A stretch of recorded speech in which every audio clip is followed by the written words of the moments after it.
여기에 단어가 반복되는 단어가 아버지와 자녀요. 아버지와 자녀. 이제 주로 우리는 이 밤에는 아버지라는 단어를 가지고 한번 설교를 하려고 합니다. 먼저 광고를 드릴게요. 내일 1시에 우리 권사님들은 교회 오시면 같이 나눔 식사를 좀 하려고 합니다. 1시에 오시기 바랍니다. 자, 따라해 보세요. 아버지. 우리가 아버지 계시지만 이 아버지, 하나님 아버지가 나의 아버지로 들어오면 상당히 다를 거라고 봐요. 이제 믿음 생활하면 여러분 우리 믿음이 피상적이고 그리고 어설프거나 연약하면 이웃을 세울 수 없고 사실 나도 세울 수 없어요. 믿음이 있어야만 남도 세우고 나도 세우는데 믿음이 어설프게 되면 힘이 없다는 거예요. 지난주에 설교를 하고 범사에 하나님을 인정하라 이 말씀을 듣고 범사에 하나님이 인정이 잘 안 되지요. 좀 많이 싸웠거든요. 우리도 똑같이 싸울 겁니다. 그게 이제 믿음과 연결을 하는데 십자가에 한번 연결해 봤어요. 로마서 6장 8절에 우리가 그리스도와 함께 죽었으면 또한 그와 함께 살 줄을 믿으니라고 나와요. 범사에 하나님을 인정하는 것은 내가 죽지 않고는 안 돼요. 범사에 그분을 인정할 수 있는 것은 내 안에 예수의 생명으로 살 때만 가능해요. 왜 그러냐면 예수님은 아버지를 날마다 범사에 인정하고 살았거든요. 예수의 생명이 우리 안에 있으면 예수님이 아버지를 인정하고 살았던 것처럼 우리도 흉내가 돼요. 근데 우리 안에 예수의 생명이 생명으로 안 살면 예수님이 아버지를 늘 인정하고 살았던 그 삶이 안 된다는 거예요. 그래서 십자가를 통해서 한번 연결을 해봤어요. 그래서 로마서 6장 8절에 보면 거기 나와요. 자가 죽지는 않았는데 어떻게 새 생명을 얻을 수 있습니까? 라는 거예요. 내 자가 죽지 않았는데 범사의 주님을 인정하는 것들이 그렇게 안 돼요. 저는 기도를 하는데 남들은 위해서 기도하는데 내 문제라고 생각하니까 버거워요. 그래서 적용을 하나 해놨어요. 묵은 은혜 가지고는 안 된다. 오늘의 은혜 갖고 됩니다. 묵은 은혜는 안 돼요. 힘없어요. 이게 우리가 오늘 생활의 문제를 풀어가는 데는 묵은 은혜는 안 된다는 거. 그런데 우리는 묵은 은혜로 문제를 하려고 하거든요. 다시 말하면 오늘 무릎을 꿇어야 하고 오늘 은혜를 받아야 되고 오늘 붙잡아야 돼요. 그래야만 가능하지 않겠나. 오늘 아침에 어제부터죠. 제사장 옷을 나와요. 그 묵상에서 거룩한 옷을 누가 지어요? 은혜 받는 사람들이 지어요. 근데 묵은 은혜 가지고는 거룩한 옷을 만들 수가 없어요. 오늘 지혜로운 마음으로 은혜를 받는 사람이 오늘 거룩한 옷을 입고 거룩하신 하나님 앞에 제사장도 세우지만 나도 세울 수 있어요. 그게 오늘의 영성이더라고요. 예수를 잘 믿은 것이 뭘까요? 라고 하면 자, 우리 얘기를 합시다. 예수를 믿으면, 자, 저를 보세요. 예수를 믿으면 유익이 뭐예요? 예수를 믿었는데 내게 유익이 뭐냐고요? 무엇이 유익한 것입니까? 라고 이렇게 질문하고서. 나는 예배 생활, 예배를 드는데 내 안에 무엇이 유익된 것이 있었어요? 예수를 믿는데 내 생활에 유익된 것이 뭐예요? 이렇게 질문을 던져놓고 설교를 해야 돼요. 예수를 믿으면 나한테 무엇이 유익한 것이 있는가? 예수 믿으면 좋은 것이라고는 다 아는데 한마디로 말하면 예수 믿으면서 내 삶에 유익된 것이 있었는가? 잘 모르는 사람 말이에요. 그런데 예수를 믿으면서 내 생활에 유익된 점은요, 뭐가 있었어요? 우리 생활에서 다 벌어져요. 내 생활을 보니까 유익된 것이 많이 있었다. 내 생활을 보면 유익된 것이 증명된 거예요. 아, 이것이 유익됐구나. 내가 예배드리면서 이것이 유익됐구나. 내가 기도하면서 이것이 유익됐구나. 하나님의 말씀 듣고 내가 순종하는 삶을 살았더니 이것이 내 안에 그 순종하는 삶을 통해서 내 생활에 유익이 있었다. 자기가 증명할 수 있어요. 말이 아니에요.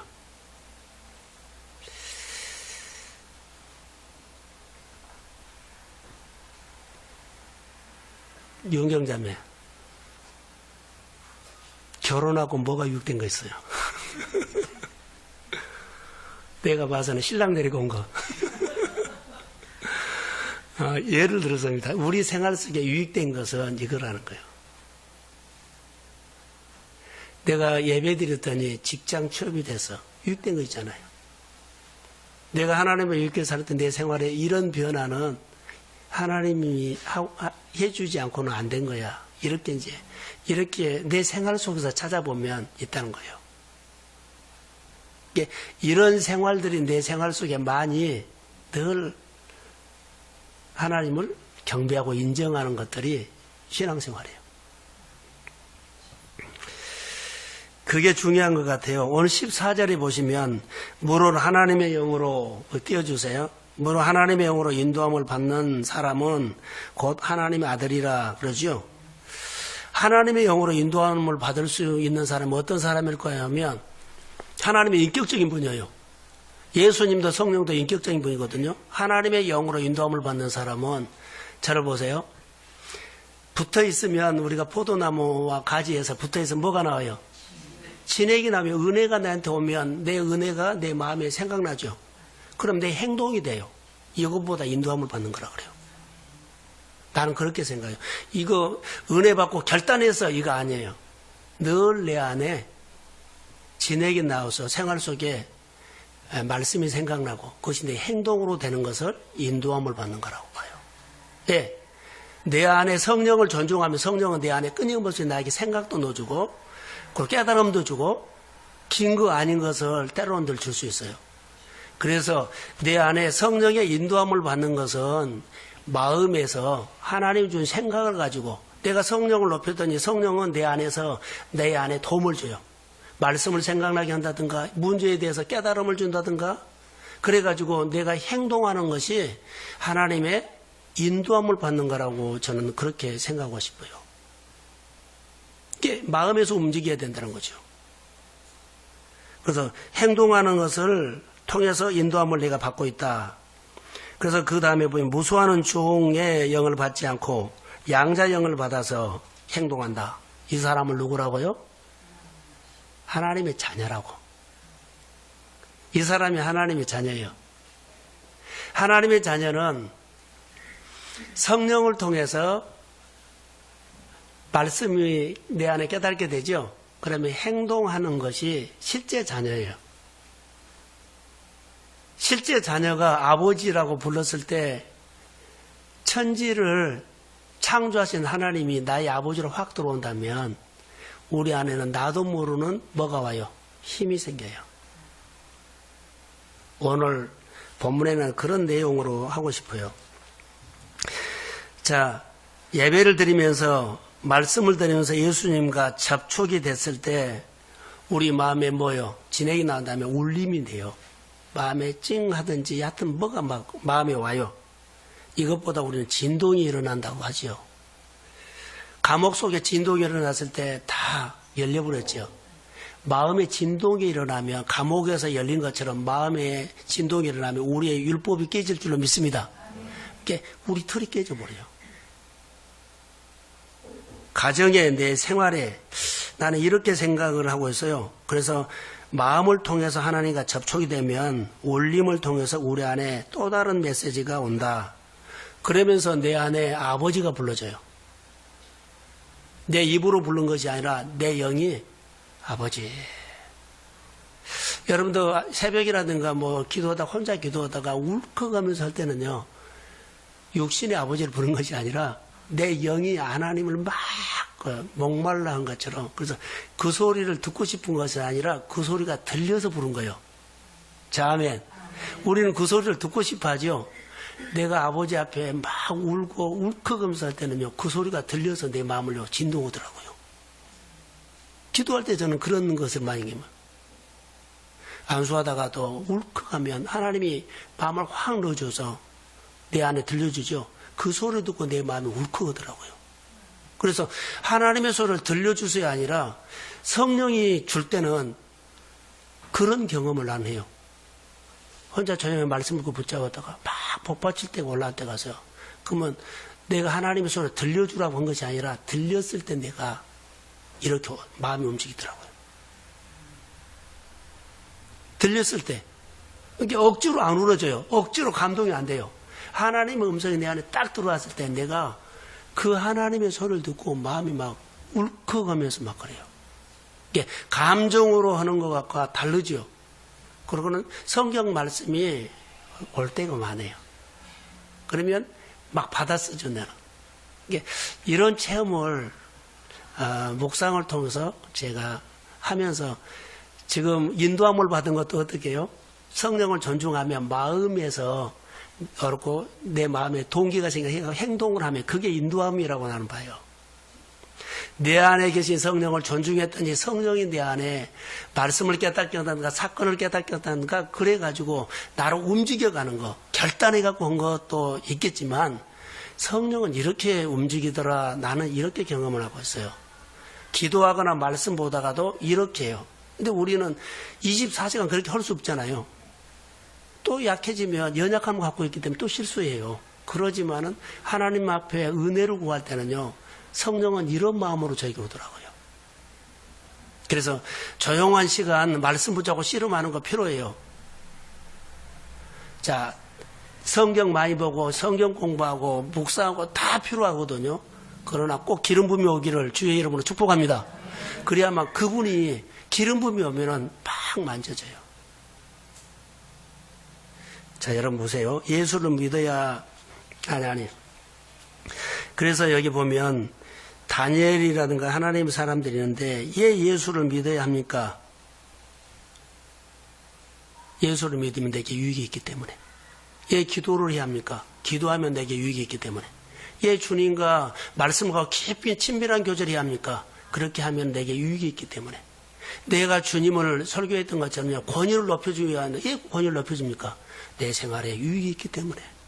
할렐루야.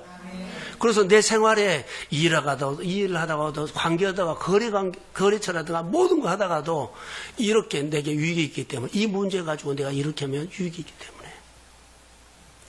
이 아침마다 내가 하나님 앞에 시간을 만들어서 내가 묵상을 합니까? 내 생활에 유익이 있기 때문에. 성령이 주는 마음들은 다르더라고요. 그래서 또 이렇게 할까? 왜 11조 합니까? 되게 유익이 있기 때문에. 왜 주의를 온전하니 그렇게 잘 지키려고 합니까? 왜 내가 그렇게 예배 생활을 잘하려고 합니까? 지나고 보니까 내 생활에 유익이 있기 때문에. 자, 아멘. 이런 것들이 내 신앙을 확 세워요. 자, 우리가 광야 생활을, 그거 광야에 지나가지 말지. 그런데 광야를 지나가야만 어디가 나와요? 가난이 있죠. 승리를 해야만 뭐가 있어요? 승리가 있어야 뭐가 있어요? 성공이 있죠. 근데 우리는 승리를 하지 않고 성공만 구하죠. 여리고 말씀을, 하나님께서 말씀하니까 여리고 하루에 한 바퀴씩 돌아가죠. 말씀을 듣고 사는 것이 승리예요. 말씀을 듣고 행하는 것이 오늘 승리다고요. 그러면 돌아오면 나중에 뭐가 와요? 성공이 오죠. 뜬것뿐이에요. 자, 따라해보세요. 누구나 할 수 있는 일을. 누구나 할 수 있는 일을 통하여 누구나 할 수 없는 일을 한다. 누구나 여리고 돌 수 있어요. 그러지요? 근데 여리고로 돌 때 누구나 할 수 없는 여리고가 무너져 버려요. 자, 우리가 예배할 수 있고 누구나 예배할 수 있어요. 근데 예배만 잘 드렸더니 누구나 할 수 없는 기적이 일어났습니다. 이렇게 믿고 가라는 거예요. 근데 누구나 할 수 있는, 예를 들어서 기도를 안 하면 누구나 할 수 없는 일이 안 돼요. 그냥 던지는 말 같지만 우리 생활에 정말 적용해요. 하루 시작하면서 하나님 앞에 기도하고 말씀 보고 누구나 할 수 있어요. 안 하고도 살 수 있어요. 근데 누구나 할 수 있는 일을 통해서 누구나 할 수 없는 일 일어난 거예요. 하나님의 말씀 앞에는 우리가 늘 이런 생활을 가지고 누구나 할 수 있는 이렇게 하는 거예요. 범사를 너무 심각하게 하지 말라 그랬죠. 오늘 설교 준비하면서 범사를 너무 심각하게 한다. 그러지요. 너무 심각하게 해요. 그렇게 할 필요 없어요. 우리는 우리에게 주시는 세상을 너무 힘들게 살아라고 하나님은 주지 않았어요. 다시요. 우리가 사는 세상을 하나님은 힘들게 살아라고 주지 않았다고요. 근데 우리가 힘들게 살아가 버려요. 열매를 억지로 맺으라는 건 상관없어요. 열매를 절로 맺으라고 했어요. 범사를 심각하게 살아란 말 안 했어요. 근데 우리는 심각하게 살아요. 뭔가가 잘못됐잖아요.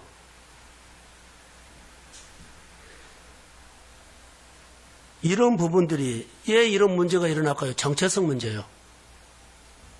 내가 자녀면은 아버지 부르면은 절로 해결되죠. 고아는 억지로 살아가는 거예요. 아버지 불러도 내가 부른 아버지가 대답을 안 해. 그러니까 내가 이제 막 살아가죠. 이런 것하고도 비슷하지 않나 생각이 들어요. 이게 정체성의 문제를 우리가 중요하다고 생각을 해야 돼요. 세상에 다스리는 아버지가 안 보이면 세상만 보고 산다.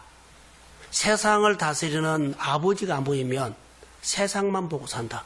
그래서 범사가 심각해지고 세상을 살아가는데 힘들게 살고 열매를 맺으려고 억지로 노력을 하고 이런 문제가 우리 안에 올 수 있어요. 바울이 아빠 아버지라고 했던 것은요, 그 하나님을 부른 거예요. 자, 전능하신 하나님을 아버지라고 부를 때 어떤 유익이 있습니까? 아까 유익에 대해서 던져놨거든요. 우리에게 유익은 아버지가 부모가 자기 자녀를 어떻게 여겨요? 존귀하게 여기죠. 귀하게 여기지 않는 사람 없어요. 내가 예수를 믿으면서 가장 내가 예수를 믿으면서 하나님을 아버지라고 부를 수 있으면 유익은요. 어떤 유익이냐? 아버지의 사랑을 받습니다. 아버지가 내 하는 일을 다 귀하게 여겨요. 그래, 될 수 있으면 잘 되게 해주려고, 더 잘 되게 해주려고. 그 아버지 원속 마음이요. 그런데 우리가 여기서 벗어나가지고 내가 해버리려고 그러는 게 예배를 벗어나고 주의를 벗어나고 그 룰을 벗어나 버리기 때문에 그래요. 예배 드리면 더 잘 드리려고 하고 기도하면 더 하나님과 더 친밀하려고 이런 것들이 훨씬 중요하다고 봐요. 일보다 더 중요한 것은 사건보다 중요한 것은 큰 사역보다 중요한 것은 오늘 아버지가 중요한 것 같아요. 자, 할렐루야. 그런 역사라고 나는 봐요. 그래서 하나님의 자녀가 가지고 있는 것은 하나님의 자녀가 가지는 가치가 있어요. 그런데 보세요. 어떤 상황도 어느 누구도 하나님의 자녀라는 가치를 내기 위해서 내가 자녀면 정체성이면 이 가지고 있는 것들을 뽑아갈 수 없어요. 거친 풍랑이 못 가져가요.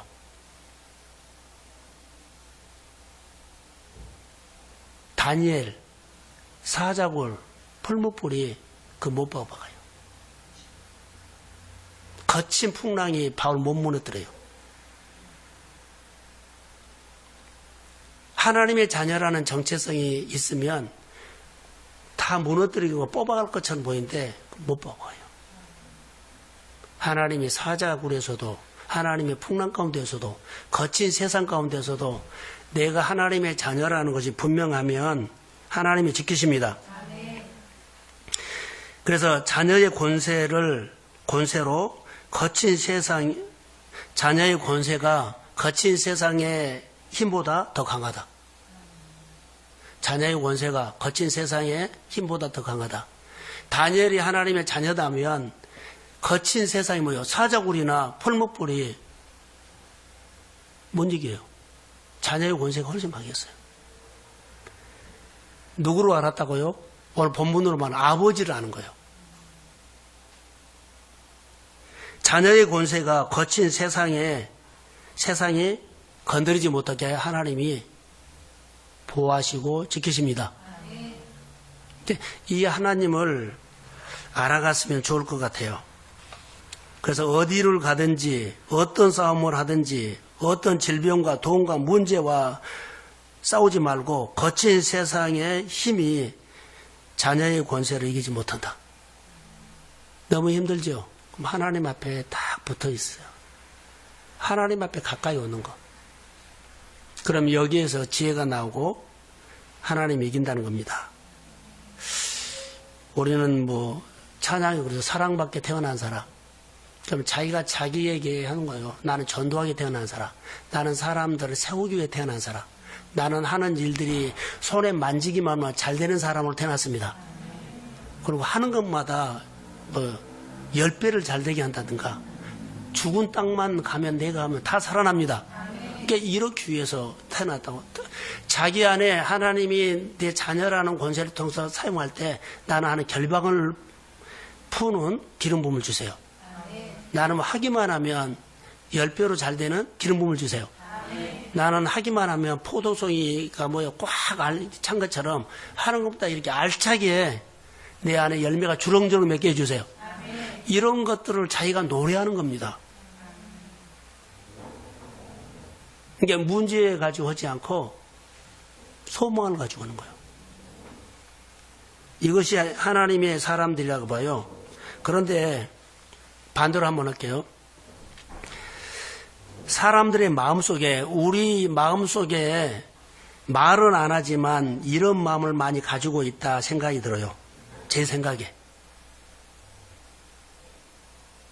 나는 되는 게 없는 사람이야. 되는 게 하나도 없어. 그리고 나는 이게 안 돼. 이런 마음을 우리 가운데 자리 잡고 있을 수 있어요. 나는 만지기만 하면 결박을 풀어. 이런 자신감이 없고 하기만 하면 하고 이런 것이 없고요. 나는 하면 안 돼. 이게 주저해버린 거예요. 우리 마음속에 살아오는 생활들이 이렇게 늘 눌려있고 그 흔적이 있기 때문에 여기에 우리 안에 있어요. 하나님의 자녀라는 정체성으로 아버지를 부르십시오. 탕자가 아버지 집에 돌아왔을 때 그거 있었죠. 아버지 집에 간다. 근데 뭘로 간다? 품꾼의 한 사람으로 간다. 이거 있어요. 하나님 은혜를 받는다. 하기는 하는데 제 안에 까닭을 꼭 얘기를 해. 품꾼의 한 사람으로. 아버지가 이거 지어버리잖아요. 품꾼의 한 사람이라는 것이 지어져 버려요. 아버지가 사랑을 하고 너는 내 자녀야. 그리고 그 연약함을 다 회복시켜버려요. 우리가 하나님의 은혜를 받으면서도 복받고 싶고 하나님 하고 싶다 그래도 우리 가운데 이런 것이 있다고요. 품꾼의 한 사람처럼 나는 내 마음에 그전에 어떤 일이 안 됐어. 그것은 과거에 안 됐지만 오늘은 됩니다. 그러니까 이 믿음이 우리에게 필요하다는 거예요. 도움을 받고 오지 않고 내 안에 하나님의 힘으로 극복하고 싶습니다. 그러니까 이런 것들을 우리가 끊임없이 아버지께 구하라는 거예요. 그게 신앙생활이에요. 자, 성경을 보니까 열매를 절로 맺는다고 했거든요. 아버지를 부르면 이렇게 역사하실 것 같아요. 예수님은 내가 온 것은 양으로 생명을 얻게 하고 더 풍성히 얻게 하려 하심이라. 그런 것처럼 요한복음 15장에 보면 포도나무 가지 나는 포도나무 너희는 가지라.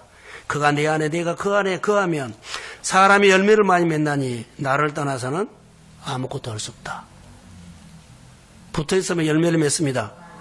요한복음 5장 25절에는 진술로 너희에게 이르노니 죽은 자들이 하나님의 아들의 음성을, 하나님의 음성이 아니라 누구 음성요? 아들의 음성을 들을 때가 오나니 곧 이때라. 듣는 자는 살아나리라. 그러니까는 그 음성, 성령의 음성. 인격적인 분위기 때문에 존중해야 돼요. 권위를 높여야 돼요. 경배해야 돼요. 이 삶만 되면 하나님은 역사한다는 거죠. 하나 더 성경 구절 할까요? 요한복음 3장 30절에는 그는 흥하여 하겠고 나는 쇠하여 하리라.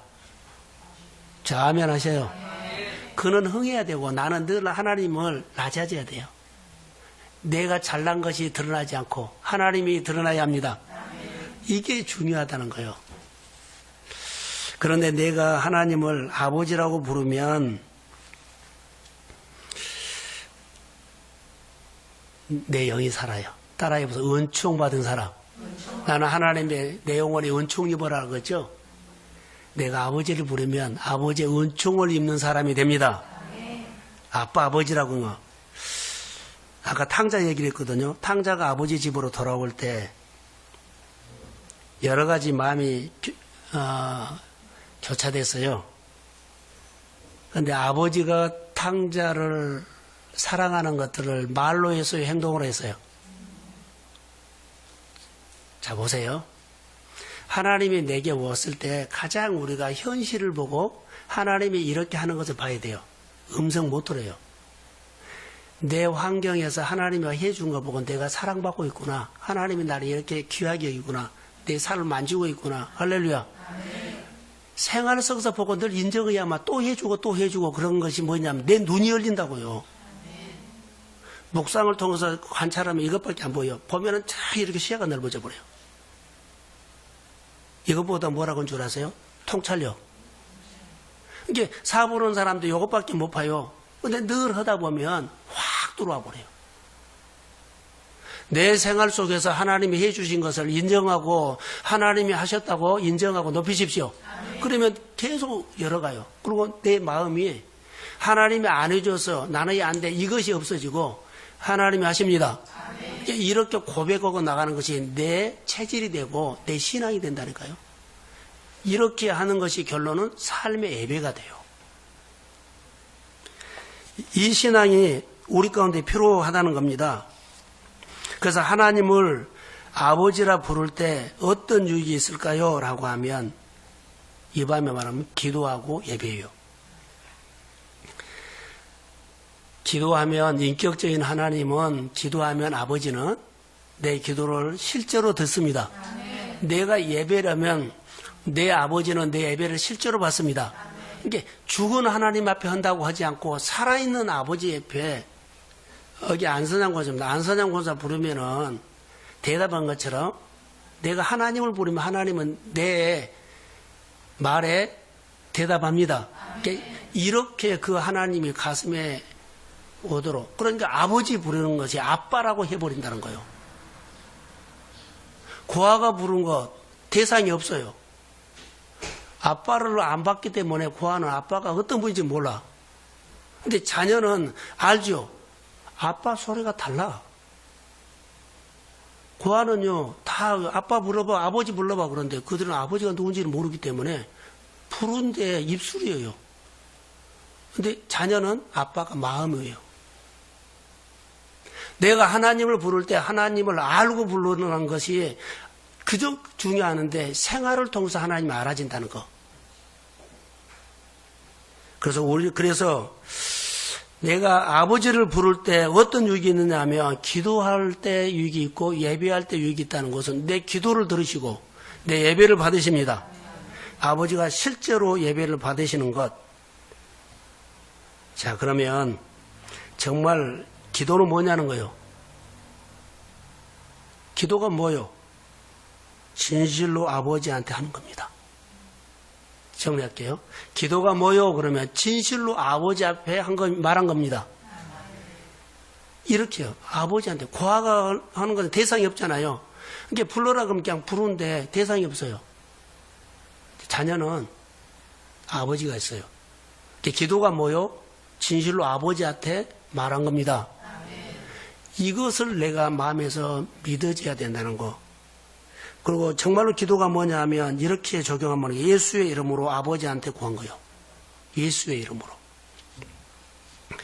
자, 죽은 자들이 하나님의 아들의 음성을 들을 때가 오나니 그랬죠. 곧 이때라. 듣는 자는 살아나리라 한 것처럼 여러분 아버지한테 구하면, 제가 늘 했던 얘기가 있어요. 제가 간증을 들었는데 너무나 그때 생생하게 들었어요. 안산제일교회 내가 늘 얘기를 했거든요. 할머니 권사님, 암투병이가 문어대 갈처럼 다 머리가 빠져버리고 마지막으로 그분이 하나님이 내 아버지라면, 하나님은 뭐든지 하실 수 있잖아요. 아버지라면 내 병 한번 고쳐봐요. 물만 넘어가는 그분이 이렇게 해가지고 하나님이 고쳤습니다. 바로 이 말이에요. 저는 이제는 죽는 날마다 물만 겨우 넘기는데 문어대가 가지고 머리가 다 빠져가지고 하나님이 내 아버지다면, 하나님은 전능자지 않아요. 전능자다면 내 병 한번 고쳐봐요. 그분의 간증이에요. 안산 제일교회죠. 그 목사님이, 고원 목사님이 암투병으로 몇 가지 했죠. 전이되어 나섰어요. 지금도 살아계셔요.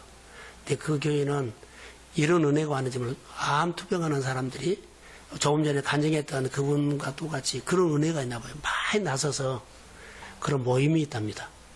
그리고 하나님 앞에 두 번째 산다고 앞장서서 이런대요.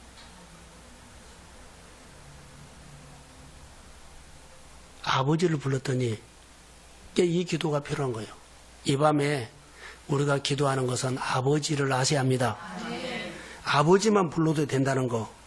세상에 살아가면서 힘들고 어려운 순간에 기도할 수 있다는 것은 축복입니다. 그리고 너무 목마르고 막 그럴 때, 외롭고 힘들 때는 어디로 가야 돼요? 예배할 수 있다는 것이 축복입니다. 그게 축복이답니다. 그래서 아무리 어려운 순간이라도 아버지께 기도할 수 있으면 아버지가 들으십니다. 이사야서에 보니까 피곤한 자에게 샘을 주신다 그랬어요. 여호와를 앙망하는 자는 샘을 얻은다 그랬는데, 이렇게 적용할게요. 오직 여호와를 앙망하는 사람 건데, 저는 오직 아버지께 기도하는 자는 새 힘을 주십니다. 이렇게 적용할 수 있어요. 그럼 우리가 아버지께 기도하면 뭐라? 있는 그대로 하세요. 아파요, 도와주세요. 힘들어요, 도와주세요. 안 보여, 보이게 해주세요. 아버지에게 자녀가 다 주어 동사 빼버리고 그냥 말해버린 거예요. 형식 없어요. 아빠 해놓고 막 해버린 거예요. 할렐루야. 그렇게 하세요. 그게 뭐 식이 없어요. 엄마한테 엄마 밥 줘 그래 버리죠. 형식 없어요. 거기 아파 약 발라줘 이런 거. 얘를 그렇게 해버린다는 거. 이 말은요, 아무나 그렇게 할 수 없어요. 누구만 할 수 있을까요? 자녀만이죠. 친밀하면. 격이 없으면. 내 인생에 아버지가 있다는 사실을 믿으세요. 큰 축복입니다. 이 밤의 핵심은 내 삶에, 내 인생에 누가 있어요? 아버지가 있다는 거. 그래서 내가 예배 드리면서 유익은, 기도하면서 유익은 내 기도를 들으시는 아버지가 있기 때문에. 내 생활의 유익이 무엇입니까? 내 생활의 유익이 무엇입니까? 바로 아버지가 있다는 겁니다. 자, 결론. 우리가 하나님 아버지를 부르는 순간에 우리는 예배가 되고 경배가 되고 하나님을 높이는 사람이 됩니다. 여러분, 예배는 뭐예요?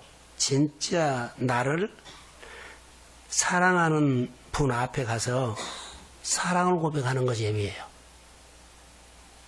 자, 아버지를